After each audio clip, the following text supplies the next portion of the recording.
जायफोरहा 25,000 मोनखांखाबाय बिथांमोननो गोदान बोसोराव 75,000नि सेकेन्ड किस्ति 25,000 होनो थांगासिनो दं।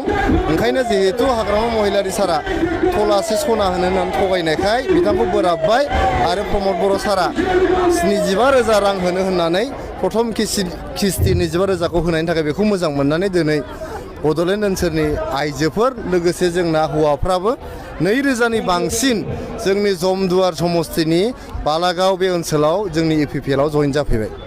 लकसभायाव माबायदि साखाफारा जादों इपिपिएल? लकसभानि थाखाय जोंहा जेबो साखाफारा जानांगौ बेबायदि स्पेशल साखाफारा जानांगौ गैया। नोंथांमोना मिथिगौ जे जोंनि भारतनि प्रधान मन्त्रि मानगोनां जोंहा नरेन्द्र मदि बिथांखौ फिन खनसेबाव थामथि खेबनि थाखाय प्रधान मन्त्रि खालामनो थाखाय सारा भारतनि गेजेरावनो मोनसे प्रिपेरेसन सोलिगासिनो दं। जोंनि आसामावबो जोङो एनडिए हान्जाया एनडिए नेशनेल डेम'क्रेटिक एलायन्स जे दङ बियो 12थानिबो बांसिन एमपि देरहानानै बिथांखौ प्रधान मन्त्रि खालामफिननायनि जोङो नाजागासिनो दङ।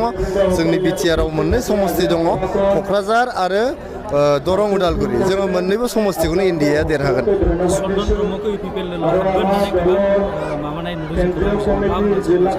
चन्दन ब्रह्मआ जोंनि इपिपिएलआव हाबफैगोन होननानै जों नोंथांमोननि मिडियानि गेजेरजों जों नुनो मोनदों। जोंनि हानजायाव चन्दन ब्रह्म बिथाङा हाबफैगोन ना हाबफैया बिनि सोमोन्दै सावरायनाय जायाखै। आं एटलिस्ट मिथिया बिथाङा हाबफैगोन ना हाबफैया। जोंनि हानजायाव दिनै नोंथांमोना नुबाय बालागावआव दिनै जमदुवार समस्तिनि सिङावनो 2,000नि बांसिन जइन जाबाय। गतिके चन्दन ब्रह्म बिथाङा जोंनि इपिपिएल हानजायाव हाबफैयोबा बे गिदिर बाथ्रा जानाय नङा। दिनै हाग्रामा महिलारि बिथांखौ गासैबो गाज्रि मोनजोब्बाय। बिथांनि आगोलनि लोगोफोरा बिथांनि मावथिफ्रा दैदेनगिरिफ्रा गाज्रि मोनफैबाय। गाबोन जुदि चन्दन ब्रह्मनि बादै गुबुन दैदेनगिरिफ्राबो इपिपिएलआव हाबफैयोबा बियो आसरित जानांगौ जेबो गैया।